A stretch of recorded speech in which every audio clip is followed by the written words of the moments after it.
na yote yanayofungana hufunguka. Kila kukicha mapya yanasawazisha jana na ya leo. Bila shaka hatuwezi kubadili muundo wa maisha yako, lakini hakikisho letu kwako ni kwamba tutahakikisha asubuhi yako inaanza katika mpigo uliobomba zaidi. Inakuwaje Kenya tufunge Tanzania baada ya mechi kuimiliki? Tunarauka nawe kwa uchambuzi wa kina wa taarifa mbalimbali. Tutaangazia kaunti mbalimbali moja baada ya nyingine. Mazungumzo na majadiliano yanayokujenga wewe nafsi yako. Hatutasahau burudani Jumatatu hadi Ijumaa.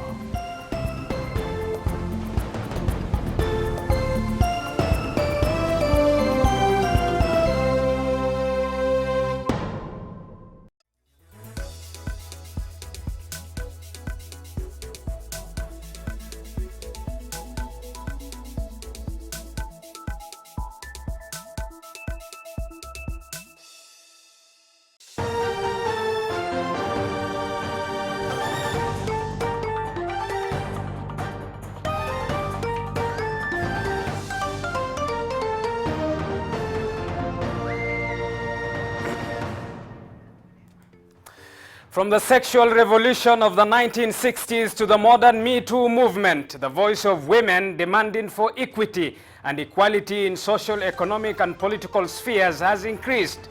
With it sprouted a section of women who self-identify as feminist. So on Midweek, we debate feminism. A very good morning to you and welcome to Midweek. I'm Abu Bakr Abdullahi. Thank you for watching TV47 and thank you for being part of this discussion. And to be part of this discussion, remember you can be part of this discussion. Tweet us at TV47KE. The hashtag to use is TV47Midweek. Our reporters equally are across the board, covering stories of interest and impact to you, the viewer, and to us as a media house. But first, let me introduce my guest to you, Marylize Biubwa, who is a feminist. Marylize, many thanks for making time for us this morning. Thank you so much for having me. I want us to check some terms before we even get to this discussion. Yeah, sure. Are you a feminist? Yes, indeed. I am a black, queer, intersectional feminist. And what does feminism to you as Marylize mean? Feminism means to me the freedom and liberation to live my life out as a woman without the burden of having to be what the society says I am, but the pleasure to be the woman that I am and I become day after day. And when you say without the pressure of the society that you are part of, that society is inclusive of women?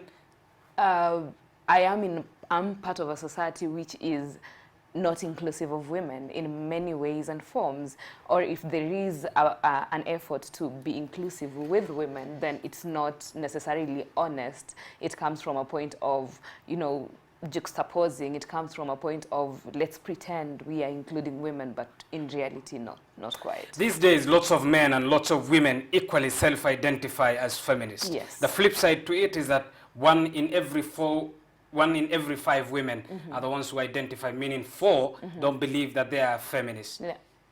Yeah, that's true. Yeah,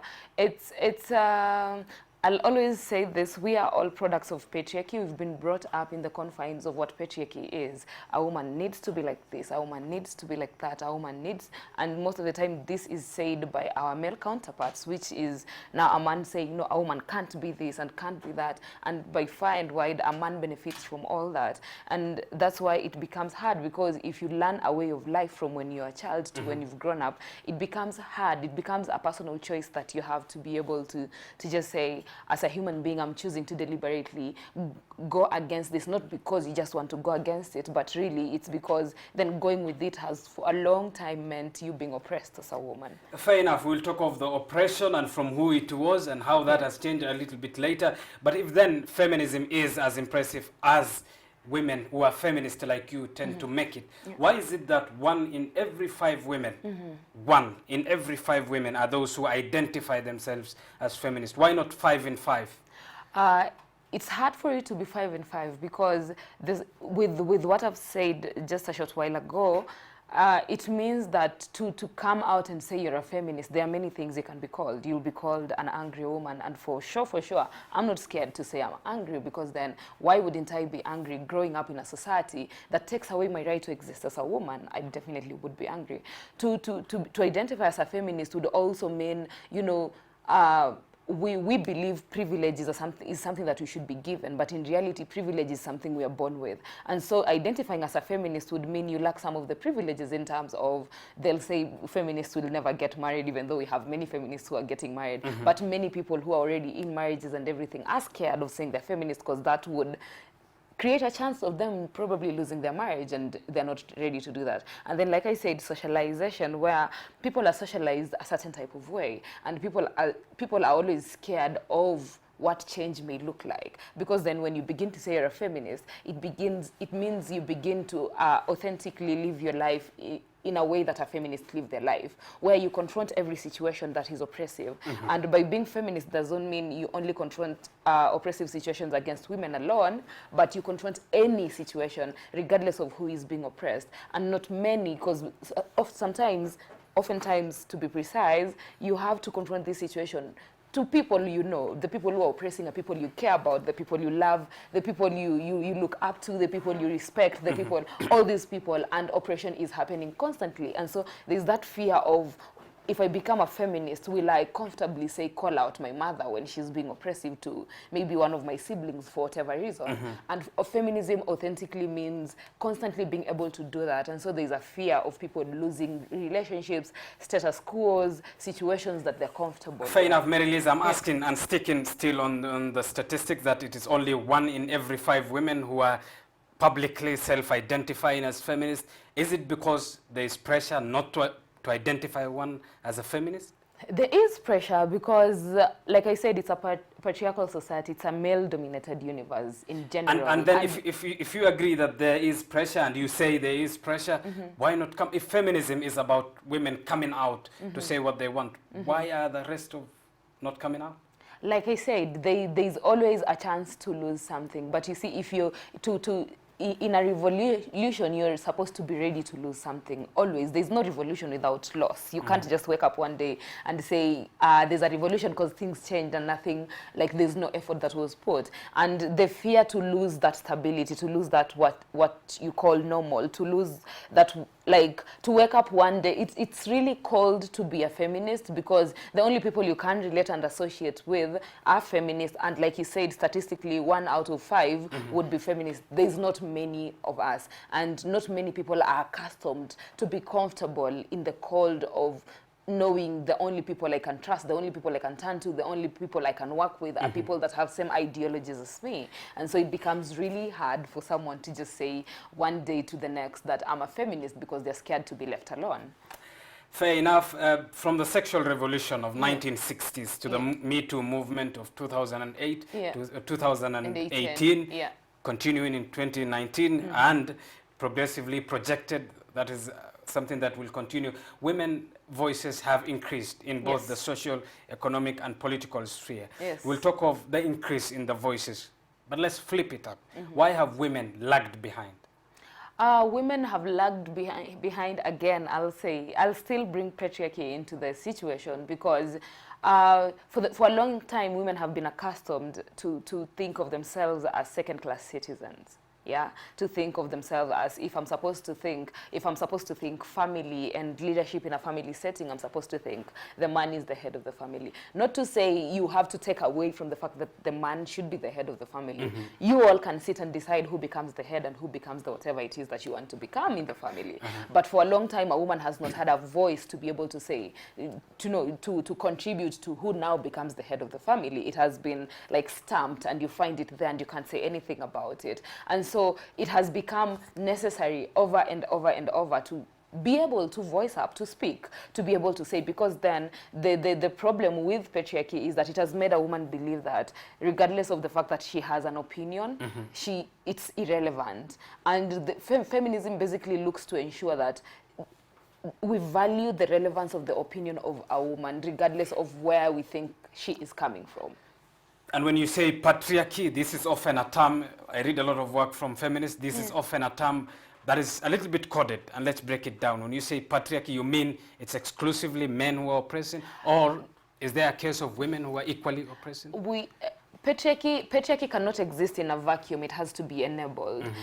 Like I said earlier, all of us are products of patriarchy. It means we've been brought in a patriarchal way, where even when you're growing up and there's a girl and a boy and you're always told, after school, you're told you're the one who is making dinner for us. And then when you protest as a girl, you'd say, no, why won't my brother make dinner today? And your mom would categorically say, boys don't belong to the kitchen, girls belong to the kitchen. And you see, while this was just said in a very passive-aggressive way, it impacts all of us in a way. For the man, it impacts them in a way that I'll not be the one to be in the kitchen. In fact, I'll grow up with a very urgent need to bring a wife into my house because the wife is the one who is supposed to be in the kitchen. I can't be in the kitchen.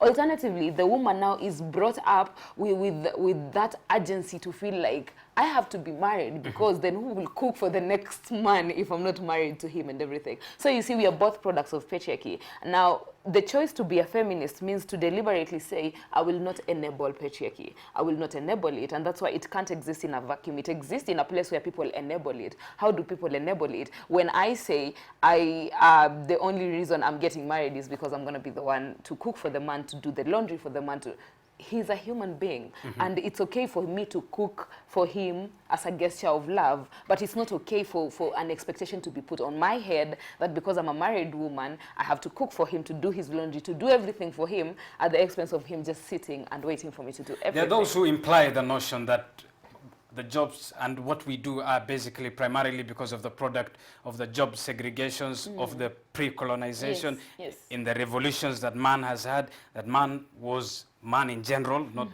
the gender of man, that it was them who will do the hard labor, that all this was because of the job segregation. You don't believe that? I do not believe that, because then what is hard labor? There's no standard of what is hard and what isn't. What could be hard to you could be easy to me, and what could be easy to me could be hard to you. It's all a perspective issue, and when we include the perspective of voice, where everyone can voice and say how they feel about something, we get to realize that you can't just say because the man went into the forest to hunt, they did a hard job. What about the woman who then took the responsibility of caring for the family the whole day? And hard job in this reference, meaning you use more energy?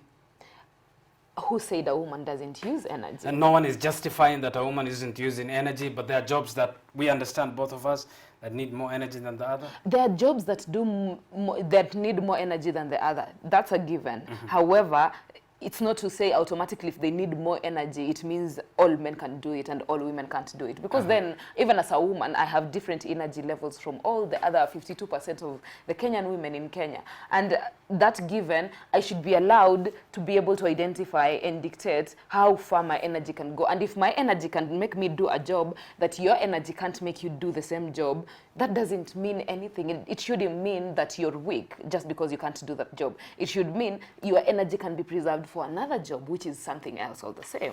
Fair enough. Let's get back to the roots. What do you think are the root causes of women inequality? Root causes of women inequality, there are very many, I'd say, but I'd say societal constructs and cultures and norms, because then most of those pressure a woman into, first of all, a woman would be pressured into believing that she's the moral compass of the society, which is really misconstrued, because then aren't we all supposed to be the moral compass of the society? If a child sits there right now and looks at us, aren't we all supposed to be a reflection of what life should be about? But over time, the way in which we've been cultured to think is that a man can be reckless and it's okay. But when a woman becomes reckless, the whole world should tell the woman, no, stop, you can't be reckless. You're the one people are looking, you're the one who nurtures children, you're the one. But we all nurture people in the society, and we all, if there's a need to be a moral compass in the society, we all should endeavor to be that. And let me interject you on that point before you continue with the root causes. When you hear phrases such as a motherly figure, those are phrases that to you don't ring bells? I have a problem with those, because then, again, like I said, a man can be reckless, and it's okay. I mean, a man can go ahead and impregnate a girl, for instance, and say, I didn't do that, and just walk away, because, again, systemic oppression will not allow a woman to be able, for instance, to do a DNA test, which is really expensive, to get to know from the word God that it's true. That particular guy made me pregnant. And so for that reason, the guy is enjoying the benefits of being able to run away and not being found. But the woman has to be able to carry that pregnancy and everything and bear responsibility, and the guy might never come back, and now she becomes the only parent to that child and everything. But immediately a woman becomes that, she ends up being, you know, she fell pregnant. She didn't fall pregnant by herself. Of course, it takes two to tango. But all the burden of you are immoral, why did you do this, how can you have a child out of wedlock and everything, all the pressure is put on her, while the man is out there enjoying their life. And I'm not saying being reckless is a bad thing necessarily. I'm just saying, at what point does a person get to choose, regardless of your gender, get to choose, I can be reckless and it's fine, you know? Because the woman then does not have that advantage to be able to choose that. And just on that point, both the genders can be reckless, not exclusively for men, isn't it? Any human can be reckless. Just like on a road, both a man and a woman driving a car can cause an accident. Anyone can cause an accident, for that matter. Fair enough. More than the society, what are the root causes? Let's continue with that, of women inequality. More than the society, things like rape culture, for instance, where we live in a society, a woman would be a victim of rape, and the society will come at the woman and ask her, what were you wearing? Why did you go to the guy's place? Why were you walking outside at 6 p.m. in the evening? And the real questions that should be asked is that, is walking at 6 p.m. in the evening a wrong thing? Why did the man feel, because it's 6 p.m. I need to rape this woman? Why can't the man be questioned on levels of, she is a woman, given you couldn't control yourself, why should your lack of control render the woman a victim? And we have had, there's no justification to this, we have had cases where men have been raped. Would you be asking the same questions? I would ask the same question, and that's why there's an inequality, because then you realize when a rape incident happens to a man, there's no woman coming out to ask the man, what were you wearing? The woman is busy trying to see, how can we help this child, or how can we help this man? How can we fight the perpetrator? How can we be able to find justice for this person? By having the perpetrator face the law and go through the full force of the law, and if they are going to be sentenced, then get sentenced. But on the opposite, on the flip side, a woman goes through this and all men come at the woman, asking her, where was she? Why was she drunk? And not understanding that we have laws, and when it comes to laws, and our law is very clear when it comes to consent. And when it comes to consent, it says categorically, if you ask her and she says no, it's a no, regardless of what you think about it. But most of the time, you realize the men come at the women, and that's where inequality begins, where a woman cannot have the autonomy to just say, I don't want to have sex with you, and I should be respected for that. Before we continue, let me get this clear. When many a times it is society that is referred to as the root causes of women inequality. Yes. In your own thinking, who is composed of this society? The society is composed of me and you, guided by many things, the law, the governing system, like in this case, our government and all that. And yeah, basically, like, it's me and you really, because even when you're thinking the government, isn't it you and me who become citizens who vie for those positions, who get into presidency? So it's basically you and me and everyone in the society. I'm asking that question at the backdrop of a cliche that you might or must be very common or familiar with. The cliche of, you hear a lot of times women being their greatest enemy. Yeah. Are women really their enemies as well? Women are not really their enemies, because there's no manual in the world that says for women to be respected, for women to not face inequality, for women not to be oppressed, they all have to be friends. I dare ask all the time, are all men friends? No, the answer is actually no. But you see, men are not pressured to be friends to feel like they're in solidarity. Men are not always, I mean, our politics are very male-dominated. Show me a day where men were all together smiling and saying, you know, we don't see the importance of even having multi-parties because we are all smiling. We are all agreeing one guy can take the lead and we all can follow. It's fine. We've never seen that. But a man, you'd never see a woman standing and saying, because men don't disagree like that, they are enemies of each other. But these are some of the fallacies that have been created to make women go at each other. And the more the women believe, which sadly most do believe, then the more it becomes hard for our agenda as women to be put out there, because then it's like like a dictator. When they want to control you, they have to share a narrative that will divide you. And when you believe in that narrative, normally it's not true, but as long as you believe it, that's the foundation. Fair enough. Let me tell you why the phrase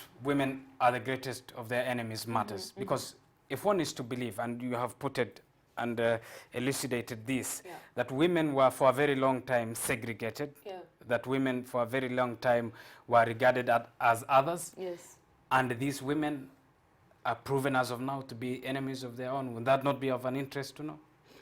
Of course it will be of an interest to know, and the reason it will be of an interest to know, I mean, feminism is a revolution on its own, and it started way back when it started with the white women being at the forefront, where the biggest fight was, why is it that in a population where there's men and women, it's only men vote, for instance?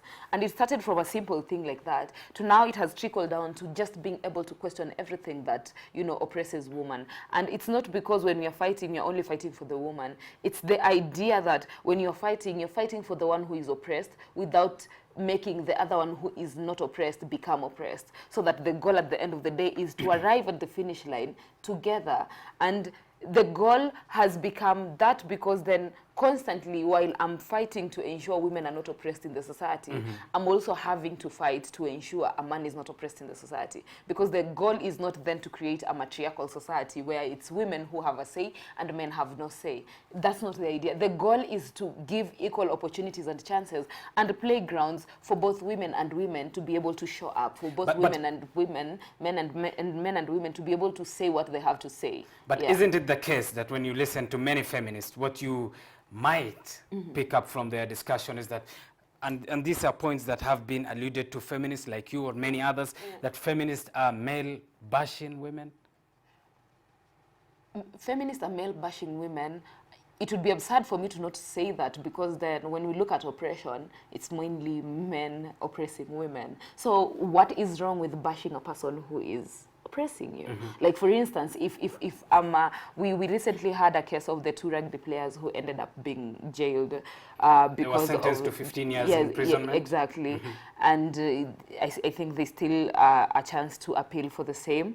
And what is wrong if, for instance, I was the victim here? What is wrong with me going ahead to bash them for them being my abuser? And I don't think there's anything. Let's continue with that analogy. Are you bashing them, the two, or you're bashing men as a bracket? I'm bashing the two, plus the men who have a tendency of thinking 15 years is a lot of years. They should have been given a few years, because you see, they're men with families and everything. Because we have anything exists, but not in a vacuum. And for it to be enabled, here we are speaking about rape culture. Not only did these 2 guys rape this woman, but we have a whole bunch of men who are enabling the thing. Potentially, if they were in the same situation, they would have potentially raped. And so there's nothing wrong with me saying, I bash the men, because why are you then becoming a voice that enables rape culture? If anything, and if you must say something, you should indeed keep on condemning what they did and say, let that be a lesson to them and the rest of the men or anyone in the society who could potentially do the same thing, so that in the long run, we don't continue seeing a trend in these things happening. Fair enough, and no one is endorsing that things or trends like that or rape or anything bad happens to any of the genders. But I'm questioning the line of thought that when such things happen, it is men in general who are generalized. For instance, 2 rugby players may have raped a lady, a very unfortunate scenario, but in that caveat of men being bad, an example of a camera person here, Martin, gets to that bracket of men. He's part of men, so he's also bad. I'd use the same analogy, but on the flip side. When let's say let's use White Guru and the incident of the NYS funds disappearing and all that kind of stuff. Show me an instance where nobody, like everybody was saying, women are bad leaders. Is it did Waiguru steal with all the 52% of women in Kenya?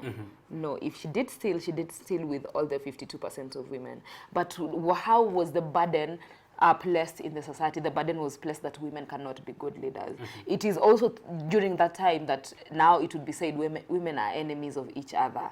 It was during that time that it was said women are very promiscuous, because there was also in hand to that, there was rumors that apparently Waiguru was the concubine of the current president of the country and all that kind of stuff.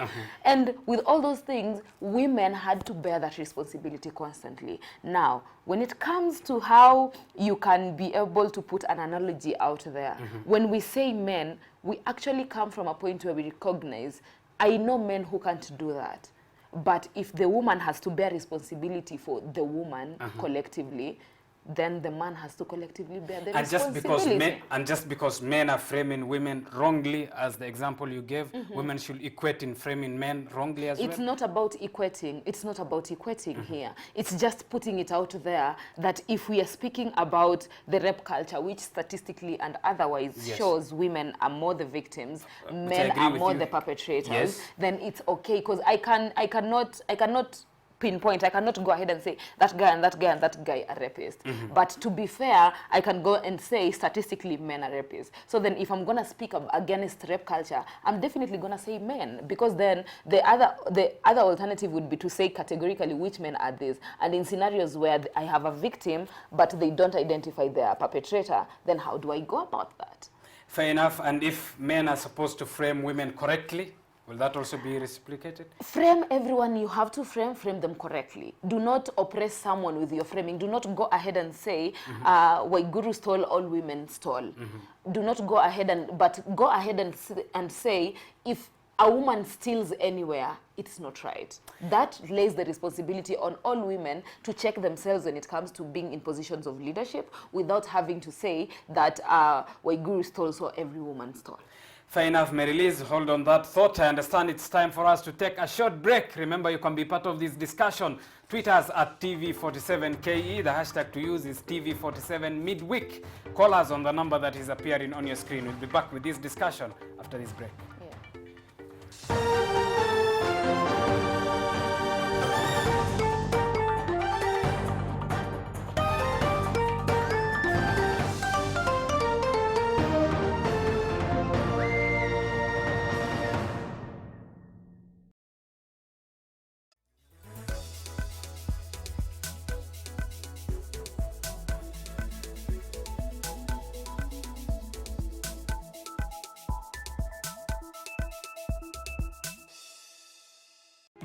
Wiki hii kwenye sauti yetu,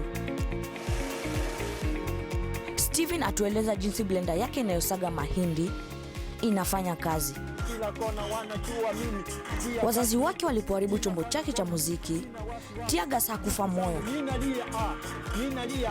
Ndipo sasa nikaamua nifundishe hao wadogo wengine wajue pia kucheza mpira na wakuje kuwa master.